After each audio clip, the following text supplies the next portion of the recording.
Bueno, hola estimados estudiantes, ¿cómo están? Bueno, espero que se encuentren muy bien, pudiendo avanzar en todas las actividades propuestas en la asignatura. Bueno, y de lo contrario, hacérnoslo saber para poder solucionarle y evacuar las dudas que vayan teniendo. Bueno, en esta clase, en este videíto, eh, vamos a hacer una clase de repaso de lo que es la taxonomía Nanda Nikki Knock en el contexto del PAE, a modo de profundizar por ahí en algunos aspectos claves que ayudan a realizar a comprender lo que es este proceso, y también se presentan una serie de complementos que pueden ir desarrollándose a lo largo de la práctica de enfermería, ¿sí? Bueno. Bueno, vamos a hacer un repaso breve de lo que es la historia de la Nanda. La Nanda se constituye como una red mundial de enfermeros, cuyo propósito es definir, promover y seguir trabajando para que se implemente lo que es la terminología que refleja los juicios clínicos de los profesionales de enfermería. Su objetivo es estandarizar y tener un lenguaje enfermero, o sea, que sea común a todos los profesionales.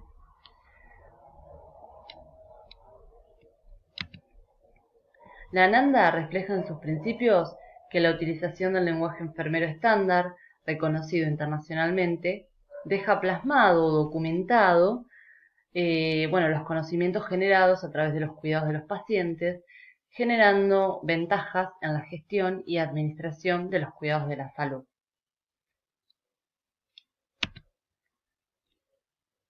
Bueno, otro acontecimiento en lo que es la historia del desarrollo de la enfermería. En 1982, la primer presidenta electa de Nanda fue Marjorie Gordon, que ahí tenemos su foto y una reseña de que ella fue una teórica y profesora estadounidense que contribuye al campo de la enfermería, ya que diseña lo que es denominado actualmente patrones funcionales de Gordon, ¿sí? Que lo vamos a ir viendo posteriormente. Luego se crea la taxonomía 1 para facilitar la formulación y organización de los diagnósticos de enfermería. Ya en el año 2002 se crea la taxonomía 2.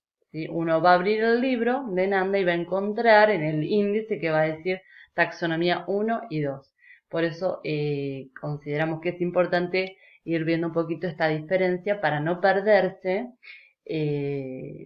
más que nada para poder ubicarse al momento de que uno tenga que realizar el diagnóstico de enfermería. Bueno, ¿qué es una taxonomía? ¿Sí? Dirán ustedes.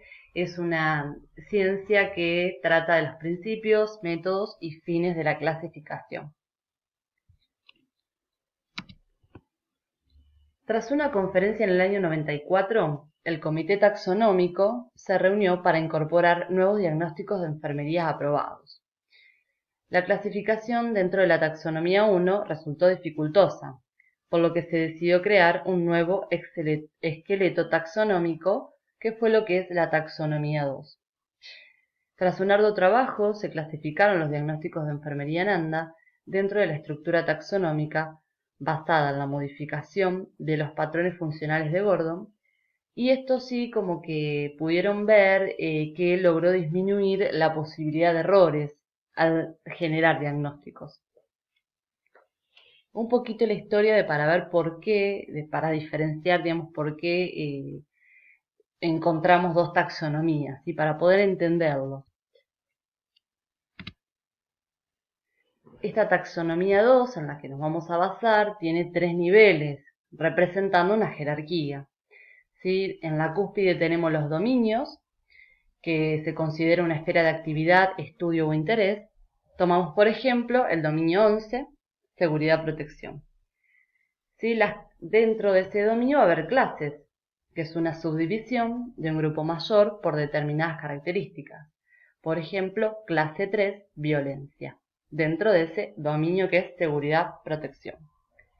Y en la base vamos a tener los diagnósticos enfermeros, que es un juicio clínico sobre la respuesta de una persona, familia o comunidad a problemas de salud reales o potenciales que proporcionan la base para el logro de objetivos del profesional de enfermería responsable. Estos diagnósticos están codificados, o sea, tienen un código que se le asigna para mayor entendimiento de lo que es la clasificación.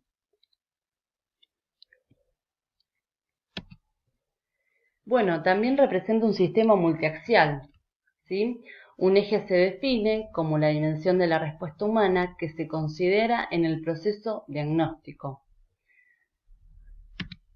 Esta taxonomía 2 tiene 7 ejes que se consideran en este proceso que estamos viendo.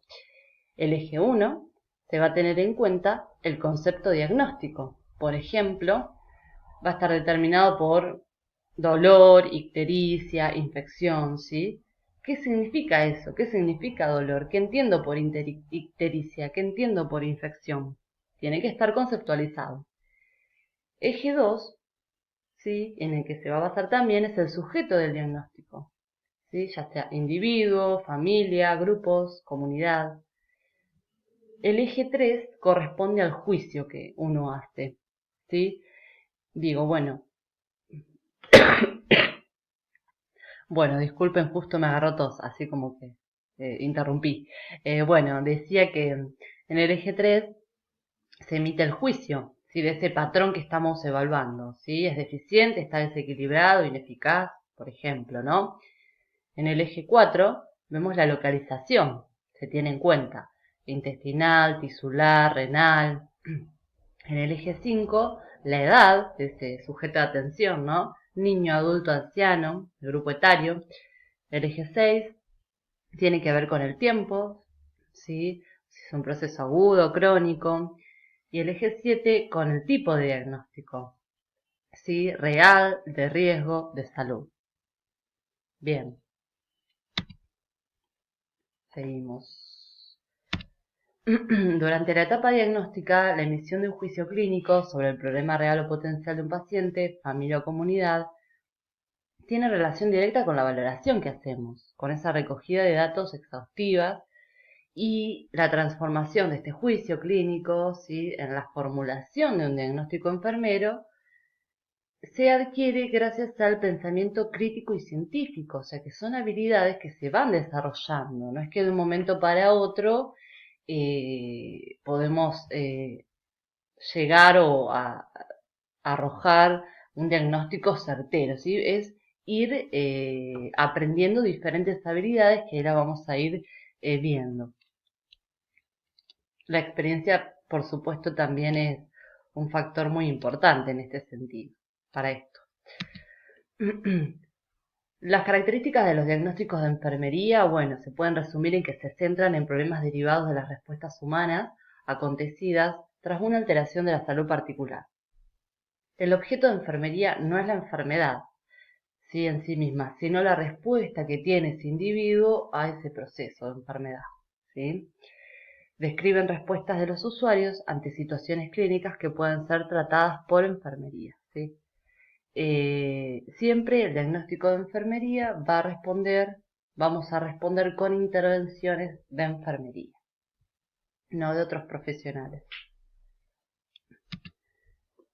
Bueno, seguimos respetando el formato PES, que este formato también fue, digamos, ideado por Gordon, que bueno, siempre que estudiamos lo hemos visto que está presente y así continúa siendo, donde tenemos lo que es problema, etiología y sintomatología.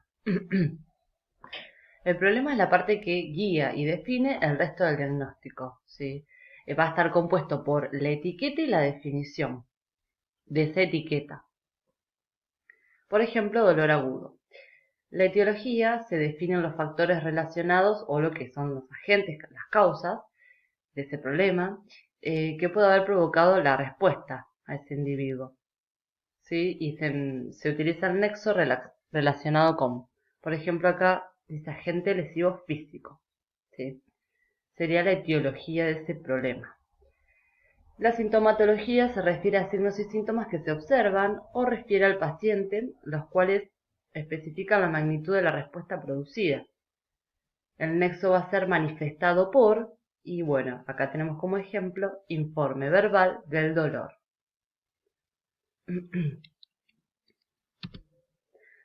Hay tres tipos de diagnósticos de enfermería. Tenemos, bueno, como de repaso, los diagnósticos reales o focalizados en el problema, juicio clínico en relación a una respuesta humana no deseada de una persona, familia, grupo, comunidad, a una afección de salud, proceso. ¿Sí? Después tenemos los diagnósticos de riesgo potenciales. Es un juicio clínico en relación con la vulnerabilidad de una persona, familia, grupo, comunidad, para desarrollar una respuesta humana no deseada a una atención de salud o proceso vital. Está apoyada por factores de riesgo que contribuyen a aumentar esa vulnerabilidad. ¿Sí? Entonces, bueno, podemos pensar que acá es muy importante la prevención, ¿sí? Para que no se desarrolle ese problema, ese diagnóstico potencial. Diagnóstico de promoción de la salud. Este por ahí es un diagnóstico que a veces omitimos, que no lo consideramos en sí, pero bueno, es un diagnóstico que habría que empezar a utilizarlo porque más que nada hace hincapié en la motivación y deseo de una persona, familia o comunidad de aumentar su bienestar, actualizar su potencial humano de salud y mejorar conductas de salud específicas. No tiene factores relacionados. Todas las etiquetas comienzan con disposición para mejorar.